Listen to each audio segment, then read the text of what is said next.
श्रीराम समर्थ. ज्ञान हे दुहेरी शस्त्र आहे. लोककल्याणाच्या तळमळीने जो ग्रंथ लिहितो तो खरा ग्रंथकार होय.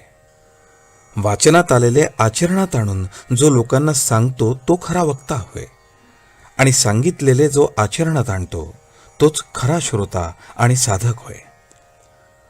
अलीकडे ज्ञानप्रसाराची अनेक साधने उपलब्ध झाली आहेत. त्यामुळे नको त्या ज्ञानाचाही विस्तार झपाट्याने होतोय. ज्ञान हे एक प्रकारचे दुहेरी शस्त्र आहे. कोणत्याही ज्ञानाचा बरा वाईट उपयोग तो करणाऱ्यावर अवलंबून असतो. ज्ञान हे मुळात पवित्र आहे. जे ज्ञान नीती आणि धर्म यांच्या पायावर उभे असते ते जास्त प्रभावी असते. सर्वांचे एकमेकांवर प्रेम वाढेल आणि सर्वजण एकत्र येतील असे ज्ञान असावे. श्रीमंत गरीब, विद्वान अशिक्षित, लहान थोर, स्त्री पुरुष या सर्वांना एकमेकांबद्दल प्रेम, आदर आणि आपुलकी वाढेल असे ज्ञान व्यक्त झाले पाहिजे. द्वेष मत्सर वाढवेल, नीतिधर्माला फाटा देईल असे ज्ञान पुस्तकात नसावे.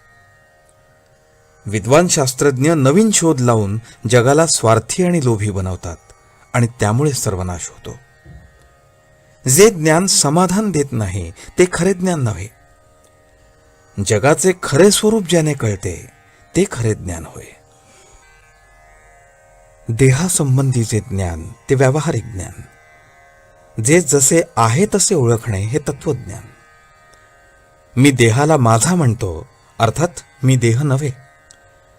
माझे घर म्हणणारा मी घराहून वेगळा ठरतो. जडत्व म्हणजे काय? देहाच्या ठिकाणी ममत्व हे जडत्व. पदार्थाचे यथार्थ ज्ञान ज्याला आहे तो शहाणा. व्यवहाराचे गूढ ज्याला कळते तो प्रपंची. जगाचे गूढ ज्याला कळते तो तत्वज्ञानी. सूक्ष्माचे ज्ञान होणे यात सुख आहे. आत्मा हा समुद्र आहे तर जीव हा त्याचा अगदी लहान थेंब आहे. त्याची ओळख होऊन आत्म्याशी समरस होणे हेच खरे तत्वज्ञान आहे. ब्रह्म सत्यम जगन मिथ्या अशा ज्ञानाच्या गोष्टी कळायला कठीण असल्या तरी अभ्यासाने दीर्घकाळानंतर कळतील, पण नामाचे महत्त्व कळणार नाही. ते एक संतकृपेनेच कळते. नामावर विश्वास बसणे महाभाग्याचे लक्षण आहे.